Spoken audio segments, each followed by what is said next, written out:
Online जानकारी news में आप सभी का स्वागत है। कहते हैं ना कि किसी भी इंसान के ऊपर या अपने से कमजोर के ऊपर जुल्म करने से पहले एक बार इंसान को उसके बारे में जरूर सोचना चाहिए, क्योंकि उसका खमियाजा उसको भुगतना जरूर पड़ेगा, उससे वो बिल्कुल नहीं बच सकता। और यह कहावत बिल्कुल इजराइल और अमेरिका के ऊपर सटीक साबित हो रही है। अमेरिका और इजराइल जिस तरीके से अपने कमजोर मुल्कों के ऊपर जुल्म करते चले आ रहे हैं, इनकी अब उल्टी गिनती शुरू हो चुकी है। यह मैं क्यों कह रहा हूं स्क्रीन के ऊपर, इसका सबूत मैं आपको दिखा रहा हूं। आप देखिए, यह जो स्क्रीन के ऊपर दृश्य आप लोग देख रहे हैं, यह अमेरिका के अलास्का के इल्सन एयरफोर्स बेस का, जहां पर अमेरिका का सबसे ताकतवर माना जाने वाला F-35 लड़ाकू विमान भरभरा कर बिखर गया, ऊपर से आकर के गिर गया, जिसके बाद यह खाक में तब्दील हो चुका है। आगे इसका पूरा वीडियो मैं आप लोगों को दिखाने वाला हूं। साथ ही साथ अमेरिका की दादागिरी अब ज्यादा और दिन नहीं चलने वाली। सीरिया के अंदर जो अमेरिका लगातार अपने फायदे के लिए लोगों को आपस में लड़ा रहा है, उस अमेरिका की अकल अब ठिकाने आ चुकी है। खबर यह सामने आ रही है कि डोनाल्ड ट्रंप ने अब इजराइल को इस बात की इंफॉर्मेशन दे दी है कि सीरिया से वो अपनी सेना विड्रॉ कर सकता है, जो कि इजराइल के मतलब जो है हिसाब से देखिए तो बिल्कुल भी सही नहीं, और अमेरिका के हिसाब से भी, क्योंकि अमेरिका की अकल ठिकाने आ चुकी है।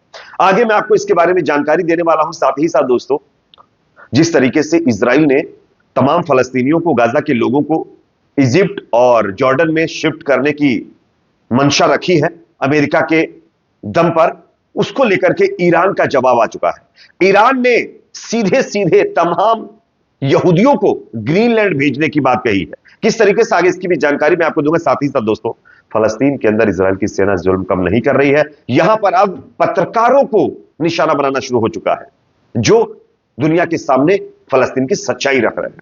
खैर, आगे इसका वीडियो भी मेरे पास है जो आपको दिखाऊंगा। उससे पहले छोटी सी रिक्वेस्ट, अगर वीडियो पसंद आए तो लाइक जरूर करिए, और चैनल पर नए तो सब्सक्राइब करने के बाद बेल आइकन को प्रेस करना ना भूलें। बात करते हैं पहली खबर की। स्क्रीन पर यह वीडियो देखिए। यह वीडियो उस ताकतवर मुल्क का है जो अपनी ताकत के दम पर पूरी दुनिया के ऊपर राज करने की बात करता है। अक्सर उन देशों को परेशान करता है जो उससे कमजोर होते हैं। अक्सर उन देशों के अंदर यह आग लगाता है जहां पर इसको लगता है कि उससे ज्यादा वो देश तरक्की कर रहा है। मैं बात कर रहा हूं अमेरिका की। अमेरिका के अलास्का के इल्सन एयरफोर्स पर एक F-35 लड़ाकू विमान यूं जमीन पर धड़ाम से गिरा। गनीमत यह रही कि पैराशूट के जरिए इसका जो पायलट है वो बाल बाल बच गया। यह सिर्फ F-35 विमान की बात नहीं है, यह अमेरिका की उस गुरूर को टूटने की बात है जिसको लेकर के अमेरिका दिन रात दुनिया के सामने बड़ी बड़ी बातें करता है। F-30 विमान कोई आम विमान नहीं है। कई मिलियन डॉलर में बना यह विमान अमेरिका की सबसे बड़ी ताकत माना जाता है, और वो ताकत आप देख सकते हैं किस तरीके से कुदरत के कहर के सामने भरभरा करके गिर जा रही है। लोगों का कहना है कि इतना एडवांस टेक्नोलॉजी वाला ये प्लेन, फाइटर जेट, अगर भरभरा कर गिर रहा है तो ये कहीं ना कहीं अमेरिका की टेक्नोलॉजी के ऊपर भी सवाल खड़ा कर रहा है। इसकी विश्वसनीयता के ऊपर भी सवाल खड़ा कर रहा है कि इसके ऊपर भरोसा कैसे किया जाए कि F-35 सबसे सेफ विमान है। लेकिन यह कोई आम बात नहीं है दोस्तों, यह बहुत बड़ी बात है, और यह कहीं ना कहीं लोगों का यह भी मानना है कि कुदरत का बदला है जो अमेरिका से लिया जा रहा है। कैलिफोर्निया आप देख रहे हैं क्या हालत में पहुंच चुका है। उसके साथ साथ अमेरिका के अंदर बर्फबारी तूफान अभी भी तांडव मचाए हुआ है, और उसके बाद इस तरीके की तस्वीरें ये अपने आप में परेशान करने वाली है। इतना ही नहीं दोस्तों, अमेरिका का गुरूर जो सर के ऊपर निकल चुका था वो धीरे धीरे घुटनों के नीचे आता जा रहा है। कैसे, आप स्क्रीन पर एक खबर देखिए। डोनाल्ड ट्रंप ने इजराइल को इस बात के लिए सूचित किया है कि वो सीरिया से अमेरिकी सेना वापस लेने का इरादा रखते हैं, यानी कि अमेरिका अपनी सेना को सीरिया से विड्रॉ कभी भी कर सकता है, जो कि इजराइल और अमेरिका के घमंड टूटने का एक इशारा है।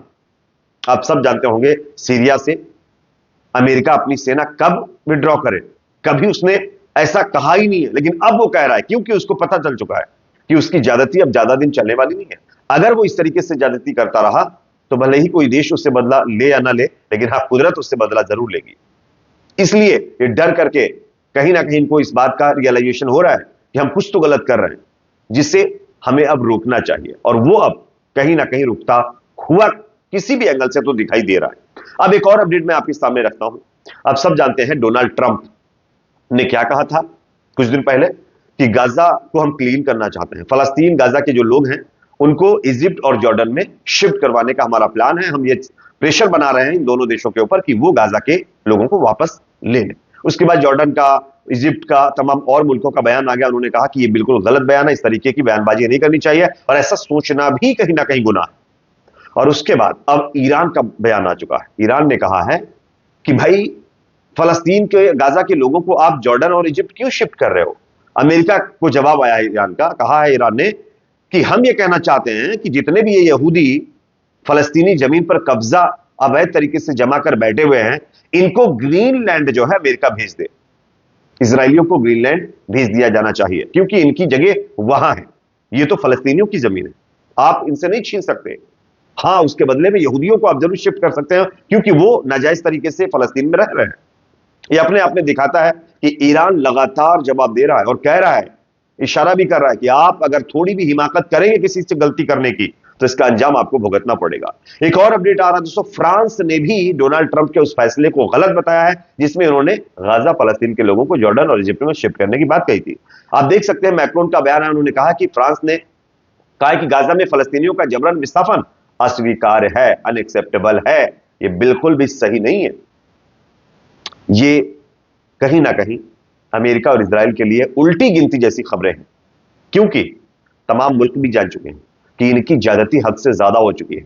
अब ये लोग ओवर करते जा रहे हैं। अब ज्यादा चीजें अगर बर्दाश्त करते रहे तो आने वाले दिनों में जो अमेरिका इजराइल के दोस्त मुल्क हैं ना, उनके ऊपर भी ऐसा ही सुलूक किया जा सकता है।